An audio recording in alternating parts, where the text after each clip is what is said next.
I call out to United Nations Security Council. What are you waiting for to prevent the genocide in Gaza, to put a stop to this cruelty, this barbarianism? What are you waiting for to stop Netanyahu and his network, who is endangering the lives of the Palestinian people, which is a part of a mass murder network? And what are you still waiting for to stop them, putting to danger their own people and the entire region for political gain? I would like to call out to the countries supporting Israel in an unconditional manner. How long are you going to be able to carry the shame of witnessing this massacre?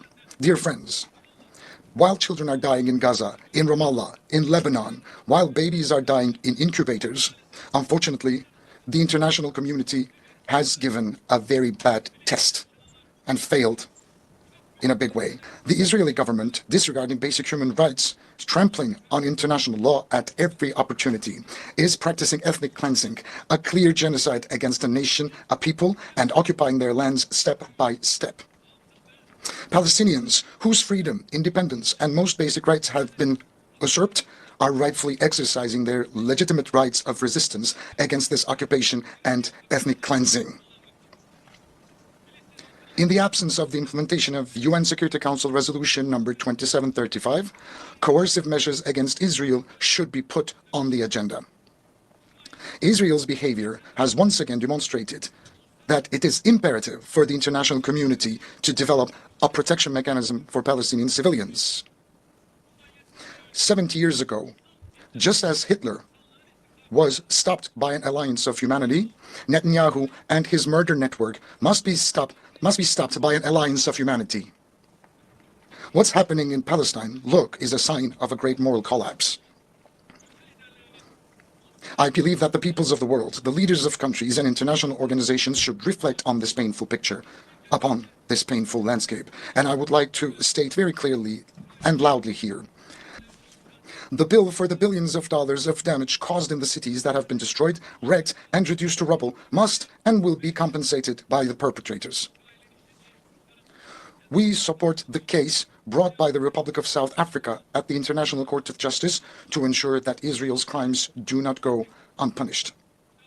Hundreds of Gazan children died and are still dying because they cannot find a morsel of dry bread, a sip of water, and a bowl of soup. In Gaza, not only children are dying, but also the United Nations system. The values that the West claims to defend are dying. The truth is dying. The hopes of humanity to live in a more just world are dying one by one. I am asking you bluntly here, openly, frankly. I call out to you, oh, human rights organizations. Are those in Gaza and the West Bank not human beings? Do children in Palestine have no rights? Can't they play out on the streets in their homelands safely? And calling out to the international press organizations. Aren't the journalists murdered by Israel on live TV your colleagues, whose offices were actually raided as well? The United Nations, under the roof of which we are found today, were established in the aftermath of the Second World War, in which millions of people have lost their lives to maintain international peace and security. With the establishment of the United Nations, expectations for global stability, peace, and justice were reborn. And hopes for peace were sprouted again. To put it bluntly, unfortunately, in the last few years, the United Nations has failed to fulfill its founding mission and has gradually become a dysfunctional structure. International justice cannot be left in the will of 5 privileged member states of the Security Council. And the most dramatic example to that is the war, the massacre that has been going on in Gaza for the last 350 days. And since October 7, 41,000 Palestinians have been killed in the continuous Israeli attacks. 41,000 lives, 41,000 people, mostly children and women, were ruthlessly taken away. And no one knows where more than 10,000 people are, most of which are children. And likewise, 100,000 people were injured, maimed, or they lost their limbs. 172 journalists were killed while trying to do their job under very difficult circumstances. And more than 500 medics have been killed while they were trying to save lives. Humanitarian aid workers and the United Nations personnel who came to the rescue of the people of Gaza who were struggling with hunger and thirst were killed. More than 215 United Nations personnel. They hit marketplaces, tent and camps where the refugees were sheltered. They hit 820 mosques and 3 churches that shouldn't have been touched even in war. And they deliberately hit dozens of hospitals, hundreds of schools, more than 130 ambulances carrying patients. They shredded the Charter of the United Nations from the rostrum of the United Nations and shamelessly challenged the whole world, who are people of conscience, from this very rostrum. They challenged them. My friends, leaked images from Israel's prisons, which it has turned into concentration camps, clearly show what kind of barbarianism we are facing. As a result of Israeli attacks, Gaza has become the world's largest cemetery for women and children. More than 17,000 children were targeted by Israeli bullets and bombs. Hind Recep was only 6 years old. He and his family were seeking safety when their car was hit by Israeli forces. He lost everything. He lost his mother, father, siblings, cousins. He lost all the hopes he had packed, and only he survived. He waited desperately for rescue for 12 days. The just resistance of the Palestinian people against the occupiers of their land is too noble. It's honorable and legitimate to be called illegitimate. It's heroic and it's noble. The only reason for Israel's aggression against the Palestinian people is the unconditional support of a group of countries. And I would like to wave at my brothers and sisters at the legitimate resistance in Palestine. As I've said before, the support of a group of countries for Israel is the reason why this aggression is still going on. Countries that have a say over Israel are openly complicit in this massacre, with a policy of run for the hare and catch the hound.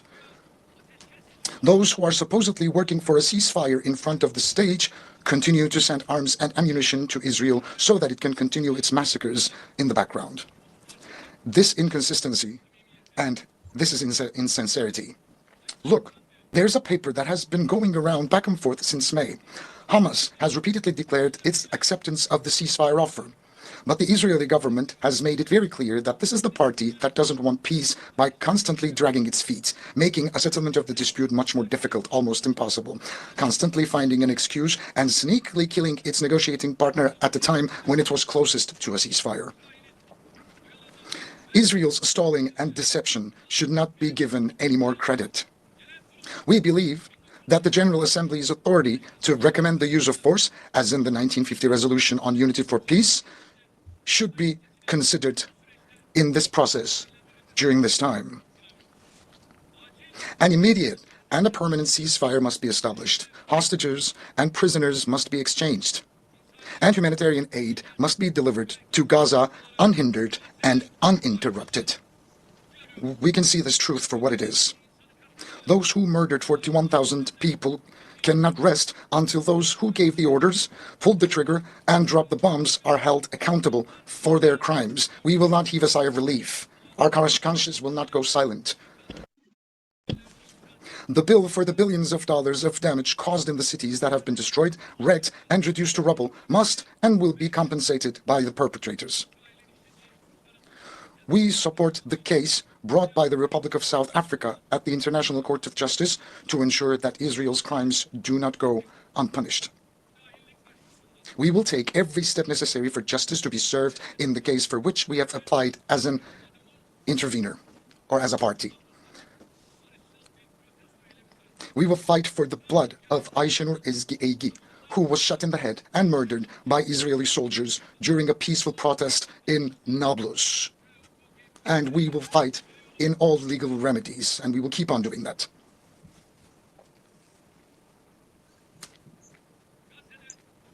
While a ceasefire in Gaza is urgently needed, the underlying problem in the Israeli-Palestinian conflict is the Israeli occupation of Palestinian territories.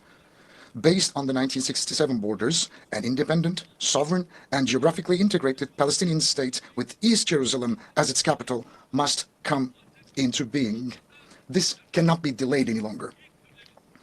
I would like it to be known that we are closely following Israel's increasing attacks on our first Qibla, Al-Aqsa Mosque, and Haram al-Sharif. I would like to state once again on this podium, as Tayyip Erdogan, once again, that I'm not using a language of politics. I am encouraged by our ancestors who have always stood by the side of the victims honorably and nobly. We are a nation that has been on the side of the oppressed and against the oppressors and oppression throughout history. We are such a nation. We welcomed Jews fleeing the Inquisition 500 years ago and Jews fleeing Hitler's concentration camps. We opened our arms wide. We, as a country and a nation, I'll be very clear to say that we have no animosity or hostility towards the people of Israel. We oppose anti-Semitism in the same way we oppose the targeting of Muslims just because of their faith.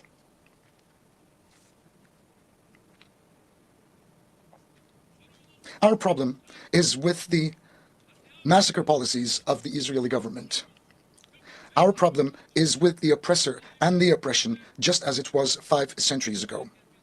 Everybody should know about this. We will always speak of the truth and speak of what's right and what's fair. Even if some people will be uncomfortable, we will continue to shout out the truth and stand by the righteous and boldly say that we will speak of what we know is right, even though it will hurt some people. From here, I would like to thank all the courageous people who show solidarity with the Palestinian people without discrimination of faith, country, language, or religion, and who take to the streets almost every week to raise their voices against the massacres in Gaza. I would like to especially thank the university students and the youth